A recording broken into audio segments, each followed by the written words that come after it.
Science fiction really ये बहुत ही ज्यादा इंटरेस्टिंग शब्द है, मगर इससे भी इंटरेस्टिंग चीज है इस कैटेगरी में आने वाली मूवीज। अब अगर तुमने इस वीडियो पर क्लिक किया है तो डेफिनेटली तुम भी मेरी तरह साईफाई मूवीज के दीवाने रहे हो। भाई मुझे तो ये बचपन से ही बहुत ही ज्यादा प्यारी लगती है, खासकर इनकी काल्पनिक दुनिया। बट कभी कभी ना ये मूवीज ऐसी कल्पनाएं कर जाती है जो कि हमें उस समय तो बड़ी बचकानी लगती है कि ऐसा थोड़ी हो सकता है। जैसे मेरी मम्मी कहा करती है कि ये मूवीज वाले तो सब कुछ बकवास दिखाते हैं, मगर टाइम के साथ कई बार ये प्रेडिक्शन सच भी हो जाती है। तो आज हम कुछ ऐसी साइंस फिक्शन मूवीज की बात करेंगे जिन्होंने कई अनकंडीशनल प्रेडिक्शंस की जो कि फ्यूचर में मतलब आज सब कुछ सच हो चुकी है। सिंपल शब्दों में समझाऊं तो इन मूवीज ने हमारा फ्यूचर प्रेडिक्ट कर लिया था। नंबर 1 2001 ए स्पेस ओडिसी 1968। जब स्टैनली कुब्रिक की ए स्पेस ओडिसी की बात आती है तो ये कोई ऐसी फिल्म नहीं है जिसने की कोई एक दो चीजें सही प्रेडिक्ट कर ली हो, ये तो पूरी की पूरी मूवी सही निकली। शुरुआत इस बात से होती है कि इसने इंसानों के चांद पर जाने से लगभग 1 साल पहले ही ये प्रेडिक्ट कर लिया था कि चांद से पृथ्वी कैसी दिखती है, जो कि रियल में हैरानी वाली बात है। खासकर जब मूवी में दिखाए गए एस्ट्रोनॉट्स की लाइफ स्टाइल की बात आती है तो ये मूवी ने बहुत पहले ही प्रेडिक्ट कर लिया था। इंसानों द्वारा ऑर्बिट में स्पेस स्टेशन स्थापित करने से लगभग 3 साल पहले ही मूवी ने वहां पे रहने वाले एस्ट्रोनॉट्स की लाइफ स्टाइल को प्रेडिक्ट कर लिया था, जो कि काफी मायनों में बिल्कुल सही थी। इसके अलावा भी मूवी में डोर ओपन करने, लाइट ऑन ऑफ करने वगैरह के लिए एआई का यूज हुआ है, जो कि आज के टाइम तो तुम भी जानते हो बिल्कुल नॉर्मल बात है। Number 2 Colossus the Forbin Project 1970। Film में जो कंप्यूटर दिखाया गया है वो नॉर्मल कंप्यूटर से तो बहुत ही ज्यादा अलग है, बिकॉज इसकी पहुंच इतनी भयावह रूप से व्यापक है कि तुम इसकी तुलना एआई से भी कर सकते हो। कोलोसस को जब पता चलता है कि उसका काम मानवता को नष्ट होने से बचाना है तो वह गणना करता है कि उसे इस काम के लिए हमारे जीवन के हर एक पहलू में खुद को शामिल करना होगा, उसे इंसानों की तरह बनना होगा। जिस मूवी को जानबूझकर एक मिस्टीरियस नोट पर एंड किया गया, बिकॉज हम अभी भी नहीं जानते कि एआई और कितना ज्यादा एडवांस हो सकता है एंड इंसानों पर इसका क्या प्रभाव पड़ेगा। Number 3 blade runner 1982। बाकी मूवीज की तरह जिनकी हम पहले बात कर चुके हैं, ब्लेड रनर भी प्रेडिक्शन गेम में काफी इंपॉर्टेंट है। Sentient artificial intelligences, oppressive police surveillance, pervasive advertising, ये सारी चीजें तो ब्लेड रनर दिखाती है, जो कि उस समय के हिसाब से तो बहुत बड़ी बड़ी प्रेडिक्शंस थी। लेकिन उससे भी बड़ी भविष्यवाणी यह है जो ब्लेड रनर ने उस टाइम पर दिखाई थी एंड अभी सच हो रही है, वो है दक्षिणी कैलिफोर्निया जहाँ हमेशा बारिश होती है। हाँ, ये भविष्यवाणी अभी तक पूरी तरह से तो सच नहीं हुई, बट ब्लेड रनर जो निरंतर बारिश दिखाती है वैसा वहाँ पर कुछ सालों में हो सकता है, बिकॉज धीरे धीरे वहाँ की जलवायु और भी ज्यादा गर्म हो रही है, जिससे मौसम बदल रहा है एंड ऐसा माना जा रहा है कि कुछ वर्षों में वहाँ पर निरंतर बारिश होगी। Number 4 back to the future part 2 1989। नहीं, मुझे पता है कि कारें अभी भी नहीं उड़ती जैसे इस मूवी में दिखाया है, बट आज आप ऐसी कार तो खरीद ही सकते हो जो अपने आप चलती है। ये movie classic film back to the future का सीक्वल थी, जिसने भी फ्यूचर के बारे में कई प्रेडिक्शंस की थी, बट इनमें से कुछ एक भविष्यवाणियां आज के टाइम पर सच है। लाइक मूवी में दिखाई दी smart watches, video conferencing, VR headsets and augmented reality आज के टाइम पर तो बिल्कुल नॉर्मल हो चुकी है। Number 5 the matrix 1999। The matrix में कीनू रीव्स के नियो को जब पता चलता है कि ट्रिनिटी और माफियस से मिलने तक उसका पूरा जीवन मशीनों द्वारा प्रोग्राम्ड एक सिमुलेशन था, जिन्होंने इंसानों को गुलाम बना लिया एंड उनको बैटरी में बदल दिया। हाँ, भगवान का शुक्र है कि अभी तक ऐसा तो नहीं हुआ, बट हम वर्चुअल वर्ल्ड में एंटर करने के लिए पहले से तो कहीं ज्यादा एक्साइटेड हैं। मैट्रिक्स में नबुकनेसर क्रू की तरह ही हम में से भी अधिकांश लोग सुबह उठते ही डिजिटल वर्ल्ड में कूद पड़ते हैं, चाहे वो ट्विटर की मॉर्निंग वाली डूम स्क्रोलिंग हो या जल्दी उठकर इंस्टाग्राम पर रील्स देखना हो। डेली इंस्टा का एल्गोरिथम लगभग तुम्हारे दिन के 3-4 घंटे तो खा ही जाता है। जैसे मैट्रिक्स में टैंक अपने मॉनिटर्स में ग्रीन डिजिटल रेन को ताकता रहता था, ठीक उसी तरह most people are hopelessly hooked on the digital feed or another, whether it's a news aggregator, social media, a comment section on a favourite website or a phone, and that's not even mentioning things like the metaverse and VR headsets that let you step into your favorite game worlds to kill monsters, pilot mechs or simply enjoy a second life away from the real world. Number 6 Minority Report 2002। Steven Spielberg की underrated science fiction movie minority report को आज लगभग 23 साल से भी ज्यादा वक्त बीत चुका है, जिस मूवी ने भी हमारे फ्यूचर को लेकर कई प्रेडिक्शंस की थी, जिनमें से सिर्फ कुछ एक गिनी चुनी प्रेडिक्शंस ही आज सच निकली। दरअसल माइनॉरिटी रिपोर्ट एक ऐसे भविष्य को दिखाती है जहाँ एडवर्टाइजर्स एंड मार्केटर्स स्पेसिफिकली अपने उत्पादों के लिए तुम्हारे द्वारा प्रिज्यूम्ड इंटरेस्ट को टारगेट करते हैं, बट इन रियलिटी अभी तक पूरी तरह से वैसा तो नहीं हो रहा है जैसा कि मूवी में दिखाया गया है। लाइक वो बिलबोर्ड्स पर होलोग्राम को प्रोजेक्ट करना जो कि लोगों का नाम पुकारते हैं, सच में इन्हें इसकी जरूरत भी नहीं है। इसके बजाय इंटरनेट उन एड्स से प्रभावित हो चुका है जो कि तुम्हारे स्पेसिफिक इंटरेस्ट के लिए डिजाइन किए गए हैं, जो कि तुम्हारे द्वारा वेबसाइट्स पर ड्रॉप की गई कुकीज, अपने फोन के जीपीएस का यूज करते हुए तुम कहीं भी जाते हो, यहाँ तक कि तुम जब भी एलेक्सा और श्री के सामने किसी से बातें करते हो। आज के एड्स इन सब चीजों पर बेस्ट है। जब तुम इस वीडियो को देख रहे हो तो तुम्हारा फोन तुम्हारी आंखों एंड तुम्हारे फेस को स्कैन कर रहा है एंड तुम्हारे इंटरेस्ट को एनालाइज कर रहा है, बिल्कुल उसी टेक्निक की तरह जो इस फिल्म में टॉम क्रूज का पीछा करने के लिए यूज होती है। नंबर 7 कॉन्टेगियन 2011। साल 2011 में स्टीवन सोडरबर्ग ने उस महामारी की कल्पना की जिसके परिणाम स्वरूप लाखों लोगों की मौत हो जाती है and 9 years later much of that chaos become reality. Movie में जो वायरस और उससे होने वाली जो महामारी दिखाई गई थी वो काफी हद तक 2019 में आए कोविड-19 एंड उससे होने वाली विनाशकारी प्रतिक्रिया से मिलती जुलती है। फिल्म में दिखाए गए क्वारंटाइंस, वायरस से लड़ने के लिए साइंटिस्ट का वैक्सीन बनाना एंड इन सब पर गवर्नमेंट का रेस्पॉन्स बिल्कुल पैंडेमिक की तरह ही थे। बट कॉन्टेगियन के बारे में जो सबसे खतरनाक बात थी वो थी इसकी निरंतर गति। सोचो क्या होता अगर ये वायरस रुकने का नाम नहीं लेता, बिकॉज एक बार ठीक कोई लोग अचानक से कहीं भी मरने लग जाते हैं। जो लोग इन्फेक्टेड हैं उन्हें यूं ही छोड़ दिया जाता है और मरने वालों का तो आंकड़ा ही नहीं था। जब 2020 में कोविड-19 को एक महामारी घोषित किया गया तब ये मूवी स्ट्रीमिंग सर्विसेज पर बहुत ही ज्यादा वायरल हुई थी। शायद सबने इस उम्मीद से देखा होगा कि हमें इस मूवी से यह समझने में आसानी होगी कि वास्तविक दुनिया किस दौर से गुजर रही है और इस महामारी के बाद सामान्य दुनिया कैसी दिखेगी। Number 8, Her 2013। Joaquin Phoenix stars as a lonely man who falls in love with an AI virtual assistant in Spike Jonze Academy Award winning 2013 film Her. Movie में जो एआई और इंसान की लव स्टोरी दिखाई गई है वैसा दुर्भाग्यवश अभी तक तो नहीं हुआ है, मगर हम अब ऐसी कहानियों से ज्यादा दूर भी नहीं है। फॉर एग्जाम्पल उन सोशल मीडिया एल्गोरिथम्स के बारे में सोचो जो तुम्हारी डेली लाइफ डिसाइड करते हैं। तुम्हें क्या देखना पसंद है, तुम क्या सुनते हो, क्या पढ़ते हो, वगैरह वगैरह। एआई की इस एडवांसमेंट की स्पीड को देखते हुए मुझे नहीं लगता कि हम मूवी में दिखाई गई स्कारलेट जॉनसन वाली सामंथा जैसी एआई से बहुत ज्यादा दूर हैं, जो कि हमारी तरह रियल कॉन्वर्सेशंस करती हैं एंड बिल्कुल हमारी तरह बिहेव करती हैं। एग्जाम्पल के लिए तुम मेरा ये वाला वीडियो देख सकते हो, इसमें मैंने इन सब के ऊपर बिल्कुल डिटेल में बात कर रखी है। बट आई होप कि मेरे रहते रहते टेक्नोलॉजी इतनी विकसित हो जाए कि हमें मार्केट में जोई और सामंथा जैसी आर्टिफिशियल इंटेलिजेंस देखने को मिले। भाई मैं तो बड़ी बेसब्री से इंतजार कर रहा हूँ।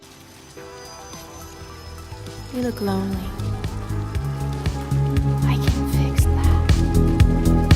Number 9, Interstellar 2014। क्रिस्टोफर नोलन की ये स्पेस एपिक बहुत ही ज्यादा साइंटिफिक एक्यूरेसीज के साथ बनाई गई थी। बट जब बात आती है स्पेस में हमारी पृथ्वी की तरह किसी दूसरे ग्रह को ढूंढने की जिसमें कि जीवन संभव है, तब फिल्म की सटीकता का आकलन करना थोड़ा मुश्किल हो जाता है। मगर जब बात आती है ये प्रेडिक्ट करने की कि एक ब्लैक होल कैसा दिखता है, तब ये मूवी A+ लेके जाती है। बहुत सी mathematic equations and scientific theories पर स्ट्रिक्टली वर्क करने के बाद क्रिस्टोफर नोलन ने एक अनुमान लगाया कि 2013 में एक ब्लैक होल कैसा दिखेगा, जो उस टाइम पर तो बहुत ही ज्यादा चौंकाने वाली बात थी। लेकिन 2019 में जब नासा ने टेलीस्कोप से ब्लैक होल की सबसे पहली तस्वीर ली, तब नोलन की इंटरस्टेलर वाली प्रेडिक्शन बिल्कुल सच साबित हुई। बिकॉज नासा वाली इमेज और नोलन के प्रेडिक्ट किए गए ब्लैक होल में कोई 19-20 का ही फर्क था। यार मेरे हिसाब से अगर नोलन चाचा कोई डायरेक्टर ना बने होते तो आज ही बहुत ही बड़े साइंटिस्ट बन चुके होते। वैसे मैंने पहले से ही क्रिस्टोफर नोलन की फिल्मोग्राफी पर एक डेडिकेटेड वीडियो बना रखा है, तो तुम चाहो तो उससे भी चेकआउट कर सकते हो। खैर आज की वार्तालाप को यहीं समाप्त करते हैं। बाकी तुम इन सब पर क्या ओपिनियन रखते हो मुझे कमेंट में नीचे जरूर बता के जाना। डिस्क्रिप्शन में मेरी बाकी सोशल मीडिया हैंडल्स की भी लिंक दी गई, तो मुझे उन पर भी फॉलो कर लो। एंड अगर वीडियो पसंद आए तो वीडियो को लाइक एंड चैनल को सब्सक्राइब करना बिल्कुल मत भूलना। मुझे उम्मीद है कि हम फिर मिलेंगे। बाय।